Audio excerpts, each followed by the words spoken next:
السلام عليكم ورحمة الله وبركاته. الحمد لله وكفى وسلام على عباده الذين اصطفى. أما بعد فأعوذ بالله من الشيطان الرجيم. بسم الله الرحمن الرحيم. فأما من طغى وآثر الحياة الدنيا فإن الجحيم هي المأوى. وأما من خاف مقام ربه ونهى النفس عن الهوى فإن الجنة هي المأوى. وبالسند المتصل منا إلى الإمام الهمام الحافظ الحجة أبي عبد الله محمد بن إسماعيل بن إبراهيم بن المغيرة بن بردزبة الجعفي البخاري رحمه الله تعالى أنه قال: حدثنا عبد العزيز بن عبد الله قال: حدثني سليمان بن بلال عن ثور بن زيد المدني عن أبي الغيث عن أبي هريرة رضي الله تعالى عنه عن النبي صلى الله عليه وسلم قال: اجتنبوا السبع الموبقات. قالوا: وما هن يا رسول الله؟ قال: الشرك بالله والسحر وقتل النفس التي حرم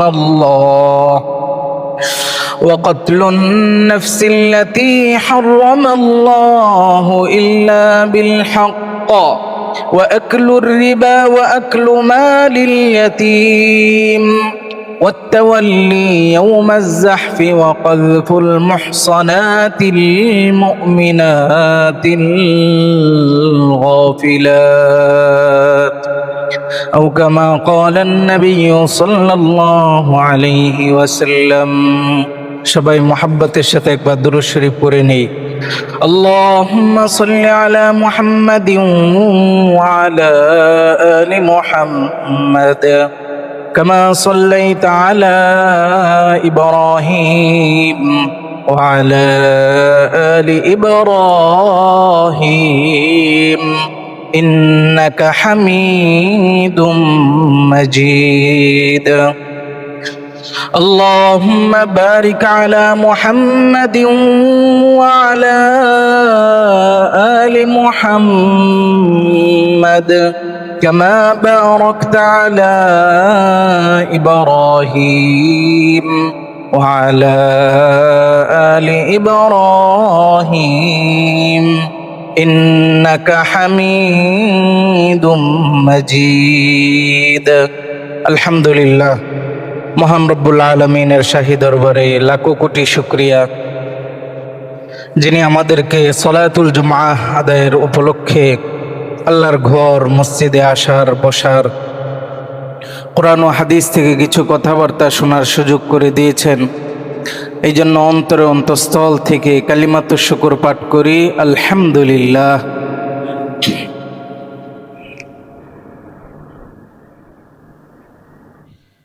একটা জরুরি মেসেজ আসছে, আমাদের মোতাওয়াল্লি সাহেব এইমাত্র একটা মেসেজ দিলেন।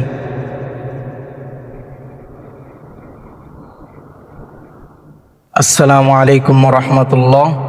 প্লিজ মেক এ স্পেশাল দোয়া ফর আম্মা টুডে আফটার জুমা please do not forget. Please also confirm me later that you have made দোয়া ফর আম্মা।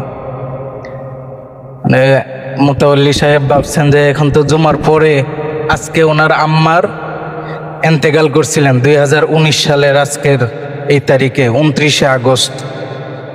তো এই জন্য দোয়া চাইলেন, ভাবছেন যে যেহেতু মসজিদে চলে আসছি, এই যে এইমাত্র মেসেজ দিলেন।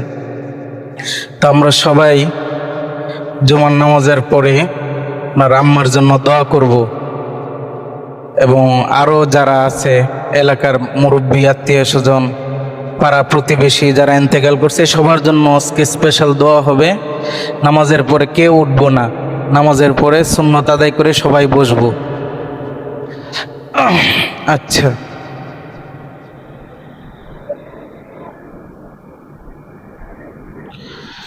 মুহতারাম মুসল্লিয়ানে কেরাম,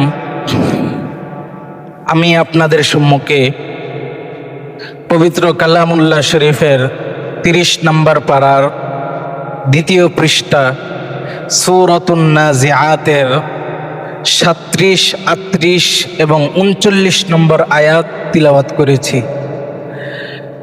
এবং আল্লাহর নবীর অসংখ্য গণিত হাদিস থেকে সহিহুল বুখারীতে বর্ণিত একটি হাদিস সনদ সহকারে উল্লেখ করলাম। আজকের জুমায় এই আয়াতগুলো এবং হাদিসকে সামনে রেখে সংক্ষিপ্ত আলোচনার চেষ্টা করব। ওমা তাওফীকি ইল্লা বিল্লাহ। মুহতারাম মুসল্লিয়ানে কেরাম, আল্লাহ পাক রব্বুল আলামিন বলেন, ফাআম্মা মান তাগা ওয়া আসারাল হায়াতাদ দুনিয়া ফাইন্নাল জাহিমা হিয়াল মাওয়া। আল্লাহ পাক রব্বুল আলামিন বলেন, যারা এই দুনিয়াতে সীমালঙ্ঘন করে। সীমালঙ্ঘন কি? সীমালঙ্ঘন মানুষ কেন করে? আমরা অনেক সময় বলে থাকি যে একজন একটা নিষিদ্ধ কাজ একবার করলে তাকে হালকা শাস্তি দিয়ে বা 2-1 কথা বলে মাফ করে দেই, আরেকবার করলে 2-3 বার করলে তাকে লাস্ট ওয়ার্নিং দেওয়া হয় যে তুমি কিন্তু সীমালঙ্ঘন করে ফেলতেছো। যদি সামনে থেকে এমন কার্যক্রম দেখা যায় তাহলে আর কোনো ক্ষমা হবে না, এটাকে বলা হয় সীমালঙ্ঘন। তা আল্লাহ পাক রব্বুল আলামিন বলেন, ফাআম্মা মান তাগা, যারা সীমালঙ্ঘন করে। এখন সীমালঙ্ঘন মানুষ কেন করে? আল্লাহ পাক রব্বুল আলামিন বলতেছেন, ওয়া আসারাল হায়াতাদ দুনিয়া, মানুষ সীমালঙ্ঘন করে মূলত দুনিয়ার এই পার্থিব জীবনকে প্রাধান্য দেওয়ার জন্য। আমাদের বর্তমান সমাজে, বর্তমান দেশে বা এই পৃথিবীতে যত গুনাহ হয়, সমস্ত গুনাহ এইগুলো দুনিয়ার পার্থিব সুখ শান্তির জন্য নাকি পরকালের সুখ শান্তির জন্য? বলেন। দুনিয়ার সুখ শান্তির জন্য, দুনিয়ার মহব্বতে পড়ে, দুনিয়ার মায়ায় পড়ে। একজন চোরকে যদি বলেন তুমি চুরি করো কেন, তুমি ডাকাতি করো কেন, বলবে যে আমার সন্তান আছে, বউ বাচ্চা আছে, নিজের পেট পালতে হবে। তাহলে সন্তান, স্ত্রী, নিজের পেট পালন করা, এটা তো দুনিয়ার মহব্বত। অর্থাৎ মানুষ যত অন্যায় করে, সমস্ত অন্যায় করে দুনিয়ার ভালোবাসায়, দুনিয়ার মহব্বতে, দুনিয়াকে প্রাধান্য দেওয়ার জন্য। আর একজন ইমানদার তিনি গুনাহ থেকে, সীমালঙ্ঘন থেকে কেন বেঁচে থাকেন? তিনি বেঁচে থাকেন হইল আখিরাতকে প্রাধান্য দেয়, দুনিয়াকে প্রাধান্য দেয় না। আখিরাতকে যারা প্রাধান্য দেয় তারা হইল মুমিন, আর দুনিয়াকে যারা প্রাধান্য দিয়ে বিভিন্ন পাপ কর্মে জড়িয়ে পড়ে এবং আল্লাহ তাআলার দেওয়া সীমালঙ্ঘন ভঙ্গ করে, সীমাকে অতিক্রম করে, তারা হলেন সীমালঙ্ঘনকারী বা আল্লাহ তাআলার নাফরমান বান্দা। এই জন্য আল্লাহ রাসূল সাল্লাল্লাহু আলাইহি ওয়াসাল্লাম ইরশাদ করেন, আলা ওয়া ইন্না লিকুল্লি মালিকিন হিমান, আলা ওয়া ইন্না হিমাল্লাহি ফিল আরদি মাহারিমুহু। প্রত্যেকটা রাজা বাদশার নির্দিষ্ট কিছু সীমানা থাকে, নির্দিষ্ট কিছু এরিয়া থাকে।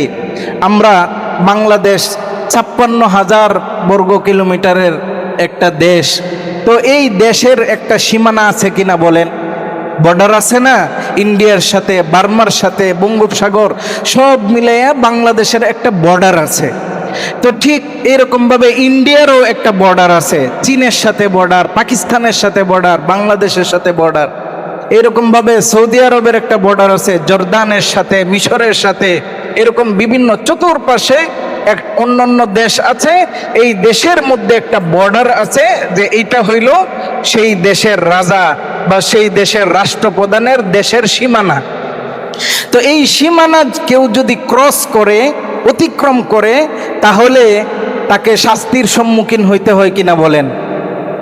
বাংলাদেশ থেকে যারা এই সীমানা ক্রস করে, অতিক্রম করে, পুরা ইন্ডিয়ার বর্ডার যেদিক দিয়ে ক্রস করা যায়, প্রতিটা এলাকার মধ্যে লেখা আছে যে আর 100 মিটার পরে বর্ডার, বিপদ সংকেত দেওয়া থাকে যে আর সামনে অগ্রসর হবেন না, অগ্রসর হলে সমস্যা হতে পারে, ঝামেলা হতে পারে। কেউ যদি সেই বিপদ সীমা অতিক্রম করে ফেলে, তখন দেখা যায় যে বিএসএফ গুলি করে, এরপর দেখা যায় বর্ডার গার্ড বিজিবি গুলি করে। তো গুলি করে যদি মারা যায়, তাহলে এটার কোনো আচার বিচার হয়? এটার কোনো বিচার হয় না, কারণ সে সীমা লঙ্ঘন করেছে। বাস এটার, এই খুনের, এই অপরাধের এই শাস্তি দেওয়ার পরে এটার আর কোনো বিচার হয় না, কারণ সে বর্ডার অতিক্রম করেছে, সীমা লঙ্ঘন করেছে অবৈধভাবে বর্ডার ক্রস করতে গিয়ে ধরা পড়েছে। ঠিক সেই রকম ভাবে মহান রব্বুল আলামিনেরও একটা বর্ডার আছে, একটা সীমানা আছে। আল্লাহ রাসূল বলেন, আলা ওয়া ইন্না হিমাল্লাহি ফিল আরদি মাহারিমুহু।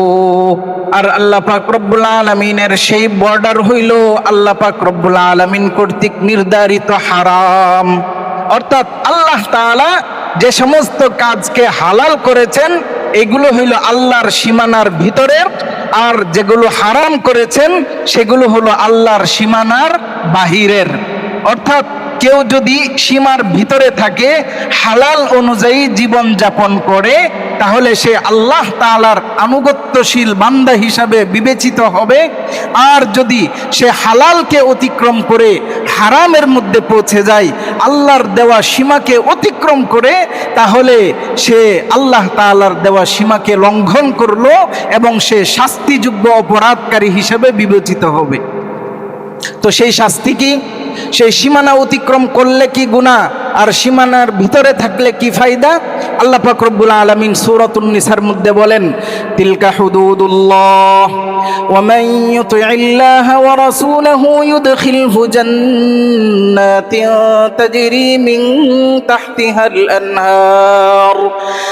আনহারু খালিদিনা ফীহা ওয়া যালিকাল ফাওজুল আযীম।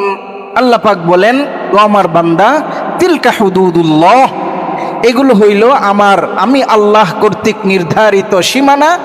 ওমান ইউতিইল্লাহা ওয়া রাসূলাহু, যারা এই সীমানা অতিক্রম না করবে, বরং আল্লাহ এবং আল্লাহর রসুলের আনুগত্য করবে, আল্লাহর দেওয়া বিধান, রসুলের দেওয়া কথা অনুযায়ী জীবনযাপন করবে, আল্লাহ বলেন তাকে পুরস্কার হিসাবে আমি ইউদখিলহু জান্নাতিন তাজরি মিন তাহতিহাল আনহার, তাকে এমন এক জান্নাত দেওয়া হবে যে জান্নাতের তলদেশ দিয়ে, নিচ দিয়ে নহর প্রবাহিত থাকবে, বিশিষ্ট একদম চোখ ধাঁধানো, সৌন্দর্য মণ্ডিত বিভিন্ন ধরনের ঝর্ণা প্রবাহিত থাকবে।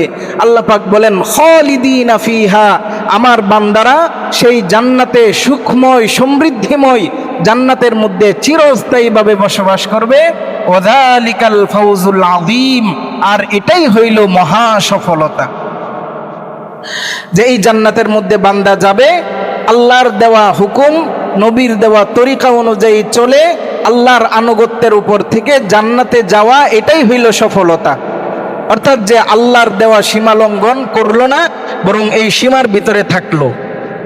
আর যারা সীমা লঙ্ঘন করলো, তাদের সম্পর্কে আল্লাহ পাক বলেন, ওমাইয়া আসিল্লাহা ওয়া রাসূলাহু, আর যারা আল্লাহ এবং তার রাসূলের নাফরমানি করে, ওয়ায়াতাআদ্দা হুদুদাহু, এবং আল্লাহর দেওয়া সীমা লঙ্ঘন করে, ওমাইয়া আসিল্লাহা ওয়া রাসূলাহু ওয়ায়াতাআদ্দা হুদুদাহু ইউদখিলহু নারান খালিদান ফিহা, আল্লাহ পাক রব্বুল আলামিন তাকে চিরস্থায়ীভাবে জাহান্নামের মধ্যে প্রবেশ করাইবেন।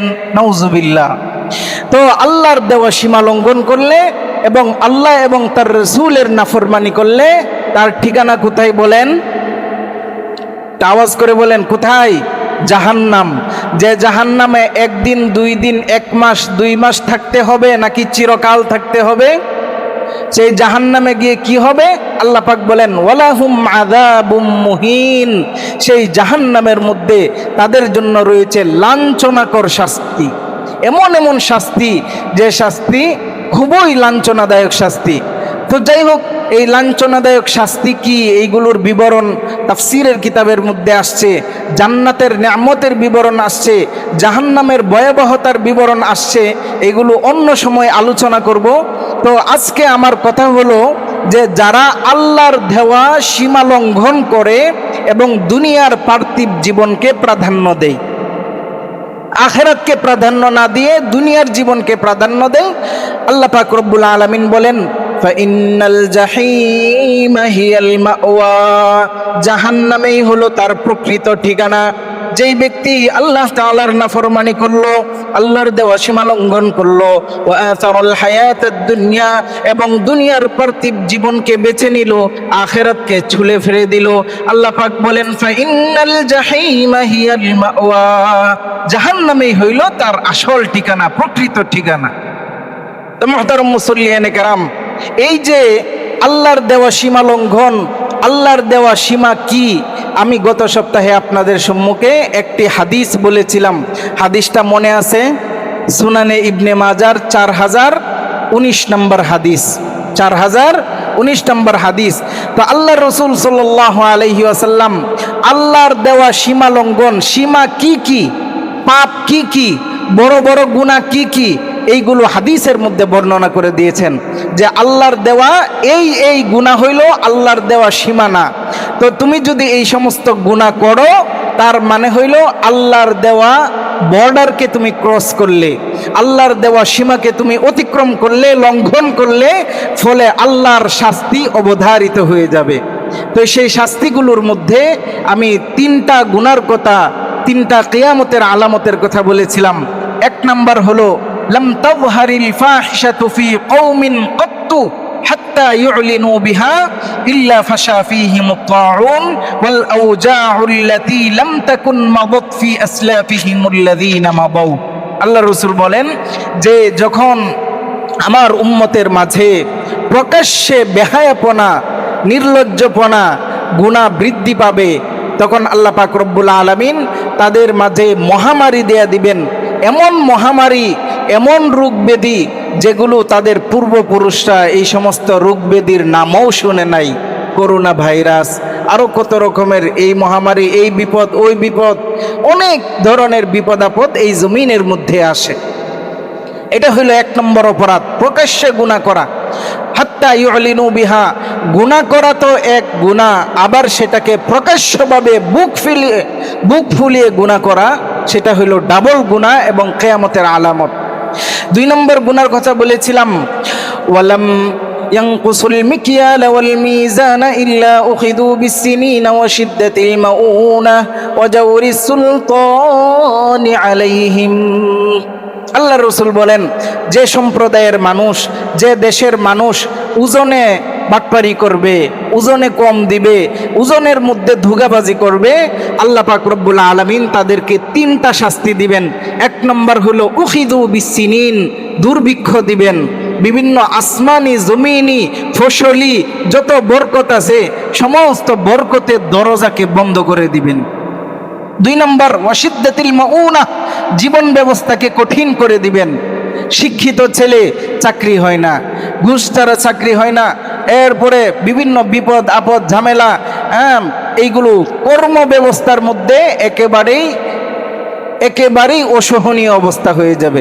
এটাই হইল ওয়াশিদ্দাতিল মাউনা। 3 নম্বর ওয়াজাউরি সুলতানি আলাইহিম, ওজনে কম দেওয়ার 3 নম্বর শাস্তি হলো যে আল্লাহ পাক রব্বুল আলামিন তাদের উপর জালেম শাসক নিযুক্ত করে দিবেন। যে জালেম শাসক যখন তখন এই শাসক নিজ দেশের জনগণের উপর জুলুম করবে। এই 2টা গুনাহের কথা বলেছিলাম গত সপ্তাহে। তো আজকে আমরা 3 নম্বর গুনাহ নিয়ে আলোচনা করব। 3 নম্বর গুনাহ সম্পর্কে আল্লাহর রাসূল ইরশাদ করেন, ওয়ালাম ইয়ামনাউ যাকাতা আমওয়ালিহিম ইল্লা মুনিউল কতরা মিনাস সামা ওয়ালাউলাল বাহাইমু লাম ইউমতারু। আল্লাহ রসুল বলেন, আমার উম্মতের মধ্যে যখন এমন অবস্থা হবে, যারা সম্পদশালী, যারা নেশাবের মালিক, তারা জাকাত প্রদান করে না, জাকাত দিতে অস্বীকার করে, সময় মতো জাকাত দেয় না, সঠিকভাবে পরিমাপ করে জাকাত দেয় না, বরং যেভাবে ইচ্ছা সেভাবেই অল্প কিছু কাপড়, অল্প কিছু শাড়ি ইত্যাদি দিয়ে জাকাতের কার্যক্রম শেষ করে দেই, কোনো হিসাব নিকাশ করে না, এইরকমভাবে জাকাতের হক থেকে মানুষকে বঞ্চিত রাখে। আল্লাহ রসুল বলেন, ইল্লা মুনিউল কতরা মিনাস সামা, যে সম্প্রদায়ের মধ্যে মানুষ এই পাপে লিপ্ত হবে, জাকাত দিবে না, আল্লাহ পাক বলেন যে তাদেরকে মুনিউল কতরা মিনাস সামা, আসমান থেকে বৃষ্টি দেওয়া বন্ধ করে দেওয়া হবে। বলেন নাউজুবিল্লাহ। বর্তমানে তাই হয়েছে, যারা ধনাঢ্য ব্যক্তি, সম্পদশালী ব্যক্তি, তারা জাকাত দিতে চায় না, জাকাতকে জরিমানার মতো মনে করে যে হাই হাই আমি 1 কোটি টাকার মালিক, তাহলে 1 কোটি টাকার জাকাত আসে 2.5 লাখ টাকা, 2.5 লাখ টাকা চলে যাবে, হাই সর্বনাশ, এই টাকা পয়সা আমি কত কষ্ট করে অর্জন করেছি, এই টাকা আমি 2.5 লাখ টাকা গরিব অসহায়দেরকে দেয়া দিব। 1 লাখ টাকার মধ্যে 2,500 টাকা আসে, মাত্র 2.5% শতে, তো এইটাও দিতে অস্বীকৃতি জানায় বান্দা।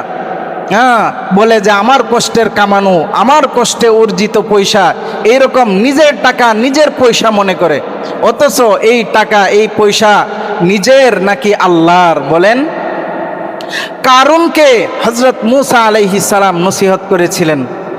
কারুনকে আল্লাহ তাআলা খুব ধন ভাণ্ডারের অধিকারী করেছিলেন।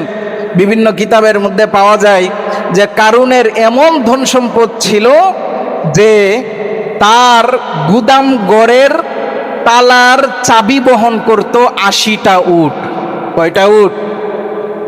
সে ছিল মিলিয়নার, বিলিয়নার, সেই জামানার কোটিপতি, 1000 কোটি টাকার মালিক, সম্পদশালী, শিল্পপতি ছিল কারুন।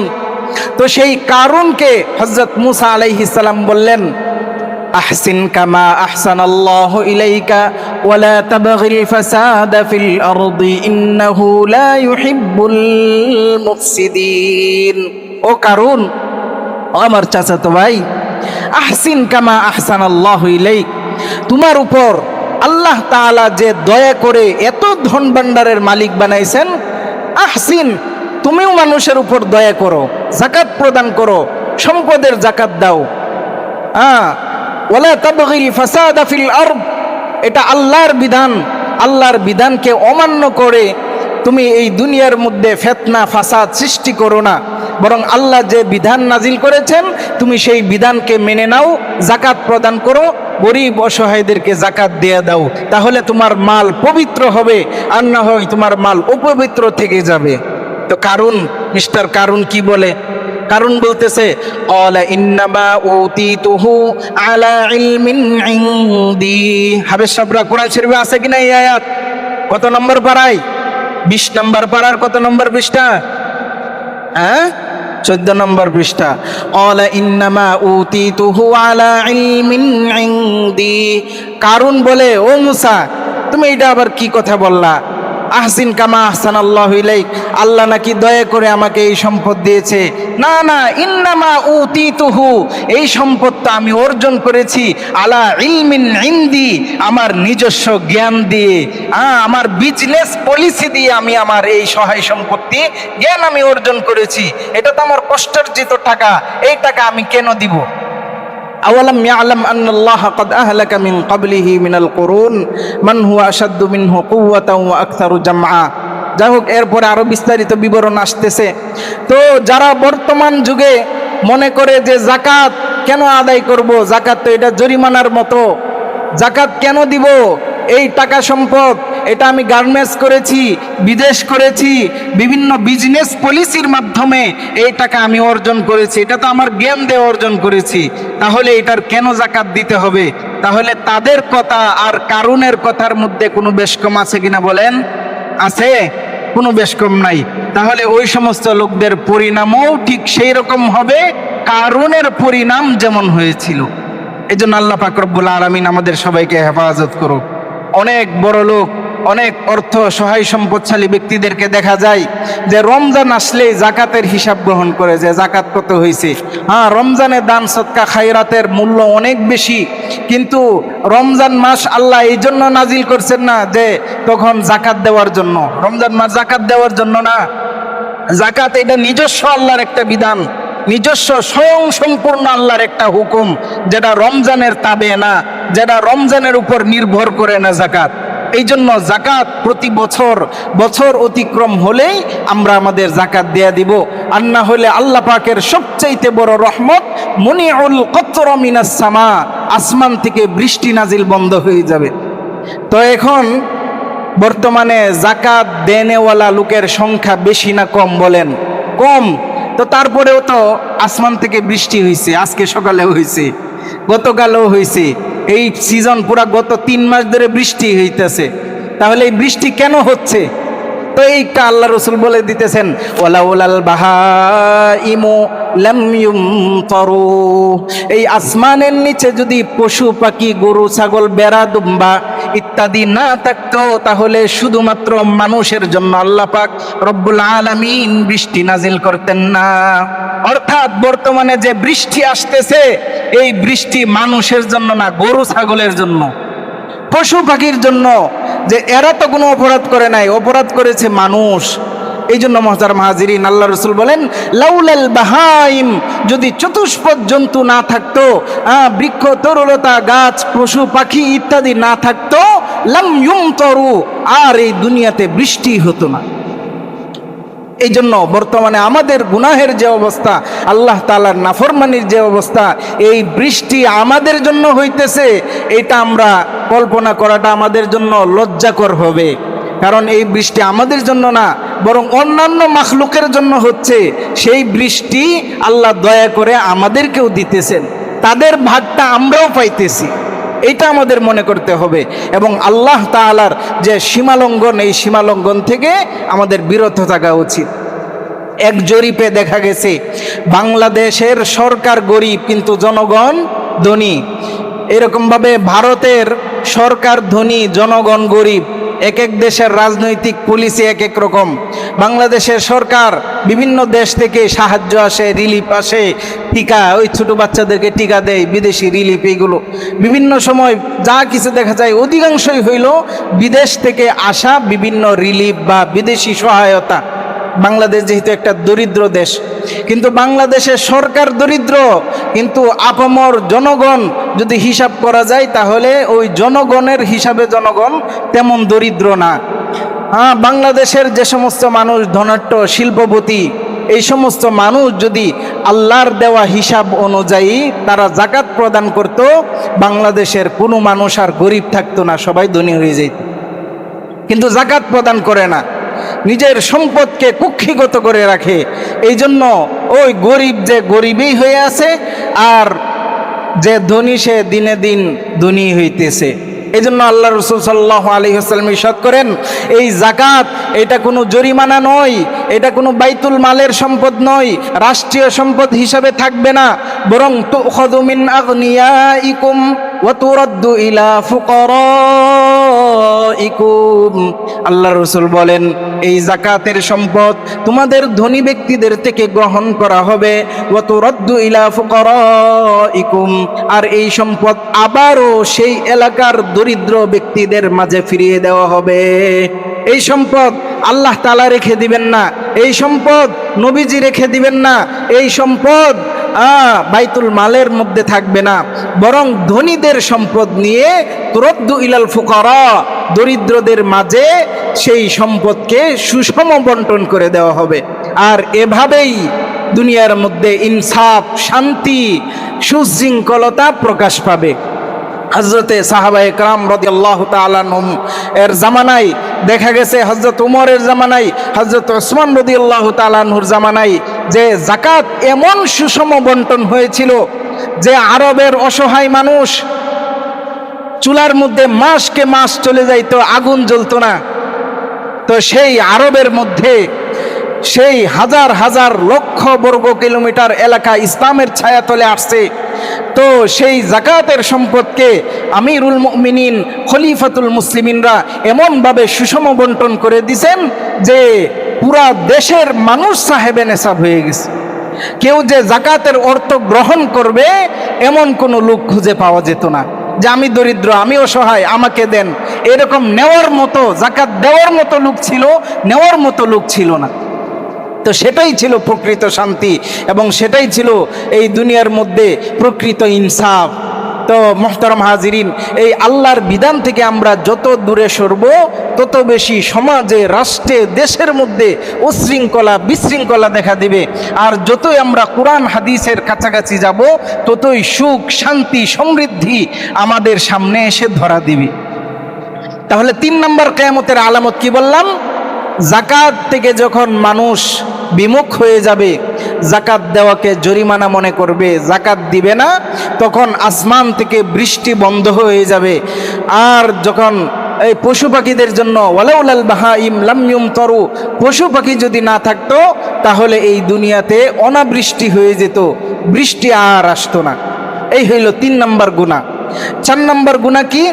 আল্লাহ রাসূল ইরশাদ করেন, ওয়ালাউ লাম ইয়ানকুযু আহদাল্লাহি ওয়া আহদা রাসূলিহি ইল্লা সাল্লাতাল্লাহু আলাইহিম আদুওয়াম মিন গায়রিহিম ফাআখাযু বা'দ মা ফি আইদিহিম। আল্লাহ রাসূল বলেন, যখন আখিরি জামানায় মানুষ এই গুনাহে লিপ্ত হবে, সেই গুনাহটি হলো যে আল্লাহ এবং আল্লাহর রাসূলের সাথে দেওয়া ওয়াদা এবং অঙ্গীকারকে ভঙ্গ করবে। আল্লাহ তাআলা কোরআনের মধ্যে যে সমস্ত বিধান নাজিল করেছেন, যে সমস্ত ওয়াদা নিয়েছেন, সেই ওয়াদাগুলোকে ভঙ্গ করে দিবে। মানুষ একজন আরেকজনকে ওয়াদা দিবে, কিন্তু সেই ওয়াদা আর রক্ষা করবে না। দোকান থেকে অনেক মানুষ এমন আছে, দোকান থেকে বাকি খায়। দোকান থেকে কি খায়? বাকিতে খায়, বাকিতে মাল নেই, বাকিতে বাজার করে। এরকম আছে কি না? এরকম আছে, হয়। কিন্তু দেখা যায় যখন বাকির লিস্ট বাড়তে বাড়তে 5,000 10,000 হয়ে যায়, তখন দেখা যায় যে ওই লুকোচুরি, চোর পুলিশ খেলা শুরু হয়ে যায়। ওই দোকানের সামনে দেওয়ার যায় না, এরপরে দূর দেওয়া যায়, ছাতিহাটি বাজারে যাওয়া লাগবে। তো ছাতিহাটি বাজারে এই দিক দিয়ে সামনে দিয়ে গেলে মাত্র 6-7 মিনিটের রাস্তা, এই দিক দিয়ে যায় না, কারণ এই দিক দিয়ে গেলে মোড়ের মধ্যে দোকানদারের সামনে পড়বে। এই জন্য কি করে, ওই এইদিকে বুকতা বাজার দেয়া, ওই বালিয়াটা হয়ে তারপরে ছাতিহাটি যায়। এরকম আছে কি না? এরকম আছে। আমরা ছোটবেলা একবার হেদায়েতুন্নাহ জামাতে পড়ি, বাড়িতে আসতেছি, তো দেখি এক লোক, মুরব্বী এক লোক রাস্তা দিয়ে যাইতেছে, ভিন্ন একটা রাস্তা দিয়ে যাইতেছে। তো তাকে জিজ্ঞাসা করলাম, দাদা দাদা এইদিকে কোথায় যান? বলতেছে বাজারে যাইতেছি। এইটা তো বাজারের রাস্তা না, বাজারের সহজ রাস্তা, এই দিক দিয়ে 5 টাকা উঠু ভাড়া, মাত্র 5 টাকা ভাড়ায় ওই দিক দিয়ে সবাই যাইতেছে, আর আপনি এই দিক দিয়ে এত দূরের রাস্তা দিয়ে যাইতেছেন। আরে বুঝবা না। আরে কি বলেন বুঝবা না মানে? কই ওই দিকে সফুরা মার্কেটের অমুক দোকানদারের কাছ থেকে চাউল নিয়ে আসছিলাম, 2 মাস হয়ে গেছে বাকিতে। বলছিলাম পরের বাজারে টাকা দিব, পরের বাজার করতে করতে তো 2 মাস হয়ে গেল, দিতে পারতেছি না। এখন ওই দিকে সামনে দিয়ে গেলেই ধরবে, এই জন্য এই দিক দিয়ে যাইতেছি। তো এইরকম আছে কিনা বলেন? বিভিন্ন এলাকার মধ্যে আছে। ওয়াদা দেই যে ভাই আমাকে কয়টা টাকা ঋণ দেন, কর্জা দেন, অমুক মাসের অমুক তারিখে দিয়ে দিব। কিন্তু দেখা যায় যে দিন যায়, মাস যায়, বছর যায়, তারপরেও কোনো খোঁজ খবর নাই। বরং ওই টাকা চাইতে গেলে সে আরো রাগ দেখায়, সে আরো বিভিন্ন কথাবার্তা শোনায়, অনেক ধরনের জুলুম নির্যাতন করার চেষ্টা করে। এইরকম ডাকাত আমাদের সমাজগুলোতে আছে কিনা বলেন? আছে, অনেক আছে। আল্লাহ রাসূল বলেন যে যারা নিজেদের ওয়াদাকে ভঙ্গ করে, ওয়াদা যে ওয়াদা দিছিল কথা ঠিক রাখতে পারে নাই, ওয়াদা ভঙ্গ করলো, এই সমস্ত মানুষের উপর, এই সমস্ত দেশের উপর, এই সমস্ত দেশের জনগণের উপর সাল্লাতুল্লাহু আলাইহিম মালিকান ফি গায়রিহিম, বিদেশি শক্তিকে চড়াইয়া দিবেন। দেখেন আল্লাহ রাসূলের হাদিস, কি মহান হাদিস। 1450 বছর পরে আইসা অক্ষরে অক্ষরে আল্লাহ পাক রব্বুল আলামিন বাস্তবায়ন করতেছেন। বলতেছেন সাল্লাতুল্লাহু আলাইহিম আদুওয়াম মিন গায়রিহিম, বিদেশি শক্তিকে তাদের উপর চড়াইয়া দিবেন। অর্থাৎ বিদেশি শক্তি সেই দেশের মানুষের উপর, সেই দেশের আইনের উপর হস্তক্ষেপ করবে। বর্তমানে হচ্ছে কিনা বলেন?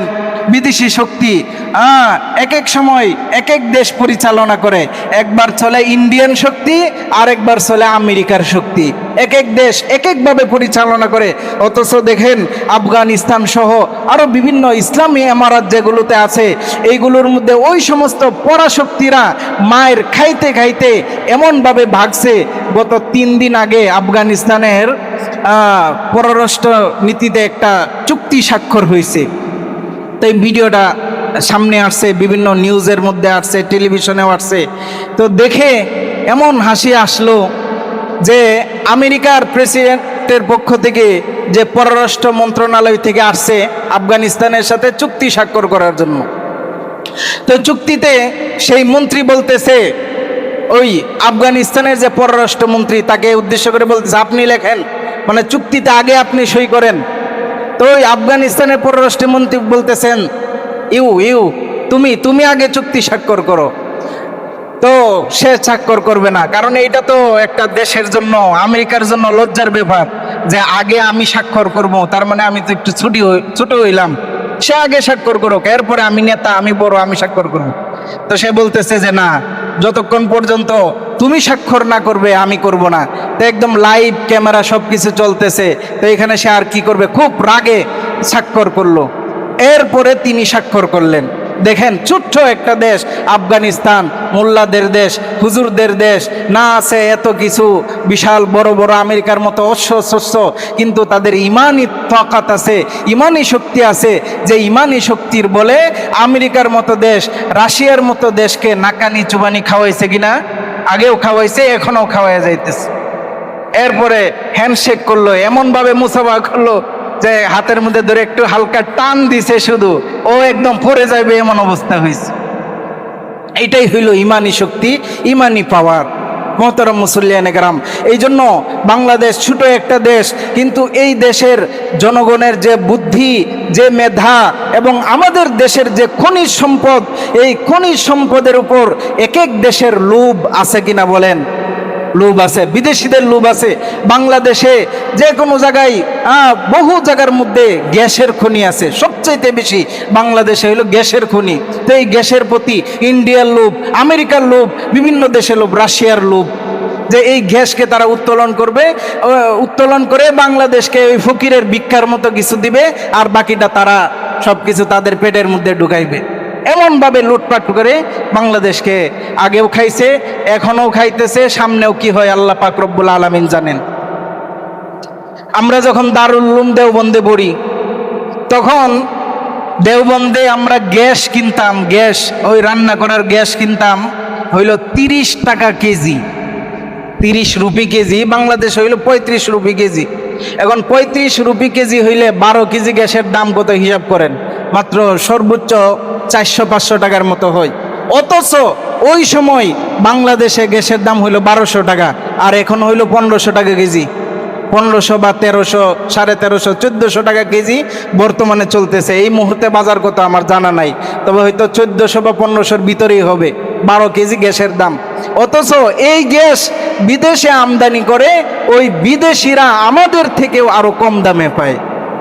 তাহলে দেখেন যে যে দেশের জনগণ আল্লাহর দেওয়া ওয়াদা, মানুষের মাঝে পরস্পর মিল মোহাব্বত থাকবে না, ওয়াদা ভঙ্গ করবে, সততা থাকবে না, এই সমস্ত দেশের মধ্যে আল্লাহ পাক রব্বুল আলামিন পররাষ্ট্র থেকে, অন্যান্য দেশ থেকে জালেম শাসককে ছড়ায় দিবেন। যে জালেম শাসক কি করবে? আল্লাহ রসুল হাদিসের মধ্যে বলেন, ফাআখাযু মা ফি আইদিহিম, অতঃপর সেই সমস্ত বিদেশি সরকারেরা সেই দেশের জনগণের কাছে যা কিছু আছে অর্থ সম্পদ, সেই সমস্ত অর্থ সম্পদকে কেড়ে নিয়ে যাবে, বিভিন্নভাবে কেড়ে নিবে। ইংরেজরা কেড়ে নিছে পুরা হিন্দুস্তানের যত দামি দামি সম্পদ ছিল, তাজমহলের মধ্যে ছিল, আরও বিভিন্ন কিছু যা কিছু ছিল, সেই সমস্ত সম্পদকে ইংরেজরা ইংল্যান্ডে চুরি করে নিয়ে গেছে। ওই বিদেশি শক্তি ওই সমস্ত দেশের সমস্ত নিয়ামত, সমস্ত বরকত, সমস্ত মালামাল, ধন দৌলত, এইগুলোকে তারা যে কোনোভাবেই নিজেদের পুঞ্জীভূত করে ফেলবে। এই জন্য আমাদের মাঝে পরস্পরের দেওয়া ওয়াদা, আল্লাহর দেওয়া ওয়াদা, নবীর দেওয়া ওয়াদা, এইগুলো আমরা ঠিক রাখবো তো ইনশাআল্লাহ? যদি আমরা এগুলোকে ঠিক রাখতে পারি, তাহলে বিদেশি কোনো শক্তি আমাদের উপর শক্তি দেখাইতে পারবে না, আমাদের উপর কোনো রকমের ভাবে কোনো কিছু চাপায় দিতে পারবে না। কিন্তু এর আগে আমাদের ঈমান, আমাদের আমল, আমাদের সততা এইগুলোকে মজবুত করতে হবে। আর যদি আমরা দুর্বল হই, তাহলে দুর্বলদের থেকে তো সবল যারা, তারা তো সবকিছু চিনায় নিবেই, এটাই দুনিয়ার নিয়ম।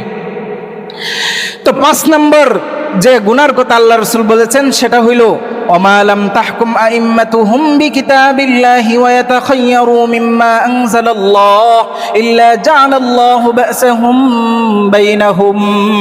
আল্লাহ রাসূল ইরশাদ করেন যে দেশের শাসক গোষ্ঠী কুরআন হাদিস অনুযায়ী আল্লাহ যা নাজিল করেছেন, আল্লাহর দেওয়া বিধান অনুযায়ী দেশ পরিচালনা করবে না, সেই দেশের মধ্যে আল্লাহ পাক রব্বুল আলামিন একটা গৃহযুদ্ধের মতো বাঁধাইয়া দিবেন। জাআলাল্লাহু বাকসাহুম বাইনাহুম, তাদের পরস্পরের মাঝেই সংঘাত সৃষ্টি করে দিবেন। বর্তমানে সংঘাত আছে কিনা বলেন? দলে দলে সংঘাত আছে না? একদল ক্ষমতায় যায়, ওই আরেক দল যারা ক্ষমতায় হারাইছে এদেরকে সমূলে জেলে নিয়ে যাইতেছে, মারতেছে, হত্যা করতেছে, গুম করতেছে। আবার ওই এখন যারা জুলুমের শিকার, পরের বছর, পরের 5 বছর কিংবা 10 বছর পরে আরেক সরকার যখন আসবে, তারা যখন আসবে তখন দেখা যাবে ওই যারা গত 5 বছর ছিল এদের উপরেও এমন জেল জুলুম, মানে আখাযাল্লাহু বা'সাহুম বাইনাহুম, পরস্পরের মধ্যে সংঘাত লাগাইয়া দিছেন। আমাদের দেশ স্বাধীন হওয়ার পর থেকে এই প্রতিহিংসার রাজনীতি চলতেছে এখন পর্যন্ত চলতেছে। এটাই হইল জাআলাল্লাহু বা'সাহুম বাইনাহুম। কারণ কি? কুরআন হাদিস অনুযায়ী, আল্লাহর দেওয়া বিধান অনুযায়ী আমাদের শাসক গোষ্ঠীরা আমাদেরকে পরিচালনা করে না। আল্লাহর দেওয়া বিধান, চুরি করলে হাত কাটতে হবে, যদি ডাকাতি করে এদেরকে কুরআনের বিধান অনুযায়ী শাসন করতে হবে। গত 2 দিন আগের ঘটনা, এমন নিকৃষ্ট ঘটনা আমাদের দেশে ঘটতেছে। গত 2 দিন আগে সম্পদকে কেন্দ্র করে 2 ভাই, বাবা এবং ছেলে মিলে আরেক ভাইয়ের 2 চোখ উঠায় নিছে। আপনারা হয়তো দেখছেন, যারা টেলিভিশনে খবর টবর দেখেন বা পেপার পত্রিকায় দেখেন, একদম হেড অফ দ্য নিউজ সমস্ত পেপার পত্রিকার শিরোনাম যে ওই সন্তানের চোখ একদম লাইভে, মানুষ এত বড় ডাকাত হয়ে গেছে, লাইভের মধ্যে একদম ভিডিও করতেছে, বাধা দেওয়ার মতো মানুষ নাই, চোখ উঠাইতেছে, রক্ত বের হইতেছে, হ্যাঁ, একজন গলার মধ্যে পা দিয়ে ধরছে আর 2 জন মিলে চোখ উঠাইতেছে। এইরকম প্রতিহিংসা ঘরে ঘরে শুরু হয়ে গেছে। এইটাই হইল জাআলাল্লাহু বা'সাহুম বাইনাহুম। এই যে চোখ, একজনের চোখ উঠে নিল, সে বাবা হোক, সে ছেলে হোক, সে যাই হোক, কোরআনের আইন হইল ওয়াল আইনা বিল আইনি ওয়াল আনফা বিল আনফি ওয়াল উযুনা বিল উযুনি ওয়াস সিন্না বিস সিন্নি ওয়াল জুরুহা কিসাস। আল্লাহর বিধান হলো যে কেউ যদি তোমার চোখ উঠিয়ে নেই, তুমিও রাষ্ট্রীয়ভাবে তার চোখ উঠানোর ব্যবস্থা করো, প্রকাশ্যে তার একটা চোখ উঠিয়ে ফেলাও, তাহলে সারা দেশের মানুষ অ্যালার্ট হয়ে যাবে যে না, একটা চোখ উঠাইছে, একজনে ভুল করে হোক, শয়তানের ধোঁকায় পড়ে হোক, চোখ উঠাইয়ে ফেলছে, হাই হাই, তার চোখ একটা চলে গেছে। একজন চুরি করছে, হাত কাটা গেছে, তো সে যখন আরেকবার চুরির জন্য যাবে, আরেকজন মানুষ যখন দেখবে যে হাই অমুকের হাত কাটা গেছে মাত্র 5,000 টাকার জন্য, 10,000 20,000 টাকার জন্য, একটা মোবাইলের জন্য হাত কাটা গেছে, তখন হাজার হাজার চোর শিক্ষা গ্রহণ করবে কিনা বলেন? বলবে যে হাই হাই, একটা হাতের দাম লক্ষ কোটি টাকা, একটা পায়ের দাম লক্ষ কোটি টাকা, আমি কখনো কি করব না, এই কাজ করব না। জিনা করলে রজম করে, রজমের শাস্তি কোরআনের দেওয়া বিধান, যদি এই একটা শাস্তি বাস্তবায়ন হয়, সারা বাংলাদেশ কেন সারা পৃথিবীর মধ্যে যদি এই আইন বাস্তবায়ন হয়, বছরের পর বছর চলে যাবে, একটা খুন ধর্ষণ এই বাংলার জমিনে বা এই পৃথিবীর এই ভূখণ্ডে কোথাও হবে না ইনশাল্লাহ। কিন্তু সেগুলো আইন হয় না, প্রকাশ্য দেখা যাইতেছে, চুরি করতেছে, খুনকারী খুন করতেছে, ধর্ষণকারী ধর্ষণ করতেছে, কিন্তু এইগুলো বছরের পর বছর চলে যায়, কোনো কুফরি আইনে এর কোনো বিচার নাই, কোনো ন্যায্য অধিকার নাই। এই জন্য এই দুনিয়ার মধ্যে শুধু অশান্তি আর অশান্তি। প্রিয় মুহতারাম হাজিরিন, এই যে কথাগুলো বললাম, দেখেন আজকের হাদিসের মধ্যে 5টা কথা ছিল। এই প্রতিটা হাদিস, প্রতিটা গুনার কথা, প্রতিটা কিয়ামতের আলামত কম বেশি আমাদের দেশ বলেন, পার্শ্ববর্তী দেশ বলেন, পুরা দুনিয়ার মধ্যেই কিন্তু আছে। আর দুনিয়ার মধ্যে থাকার কারণে আল্লাহর রসুল যে এই সমস্ত গুনাহ থাকলে কি কি শাস্তি হবে, এই শাস্তিগুলোও কি আমরা দেখতে পারতেছি না? এই শাস্তিগুলোও আছে, অর্থাৎ এই পাপগুলো আছে, আবার এই পাপগুলো করলে কি কি শাস্তি হবে সেই শাস্তিগুলো আমরা দেখতে পারতেছি। একদম ক্বালু হাদা মা ওয়া'আদানাল্লাহু ওয়া রাসূলুহু ওয়া সাদাকাল্লাহু ওয়া রাসূলুহু। সুবহানাল্লাহ, আল্লাহর দেওয়া ওয়াদা, আল্লাহর রাসূলের দেওয়া ওয়াদা কতই না সত্য সত্য হিসাবে প্রমাণিত হইতেছে। এইভাবে চলো ইমানদার। আল্লাহ রসুল বলে গেছেন যে আমি নবী আশা করি যেন তোমাদের মাঝে না হয়, কিন্তু কিয়ামতের আগে এমন সময় আসবে যে এই সমস্ত কর্মকাণ্ড হবে। আল্লাহ আউযু বিল্লাহি আন তুদরিকুহুন, আল্লাহ যেন কোনো ইমানদারকে এরকম না পাওয়ায়, এরকম বড় কোনো গুনাহের সম্মুখীন না করেন। আল্লাহ রসুল দোয়াও করে গেছেন। এই জন্য মুহতারাম মুসল্লিয়ানে কেরাম, আমরা আমাদের সমাজের মধ্যে যদি এই সমস্ত গুনাহ দেখি যে যারা ওজনে কম দেয়, যারা ওয়াদা অনুযায়ী কথা ঠিক রাখে না, এরপরে যারা প্রকাশ্য অশ্লীলতার চর্চা করে, আমরা তাদেরকে বাধা প্রদান করব, তাদেরকে বুঝাবো যে তোমার কারণে এলাকার মধ্যে এই সমস্ত অশান্তি, এই সমস্ত বিশৃঙ্খলা, ফিতনা ফাসাদ আসবে। এইগুলো আমরা বুঝাইতে পারবো না ইনশাআল্লাহ। আমরা নিজেরা হেদায়েত হয়ে যাব, আরেকজনকে হেদায়েত করব। পুরা দুনিয়া সুখ শান্তি সমৃদ্ধিতে আল্লাহর দেওয়া আসমানি জমিনি বরকতে ভরপুর হয়ে যাবে ইনশাআল্লাহ। যে সমস্ত কথাগুলো বলা হলো, আল্লাহ পাক রব্বুল আলামিন আমাকে সহ সবাইকে আমল করার তৌফিক দান করুন। আমিন। ওয়া আখিরু দাওয়ানা আনিল হামদুলিল্লাহি রাব্বিল আলামিন। যারা সুন্নাত আদায় করি নাই আদায় করিনি।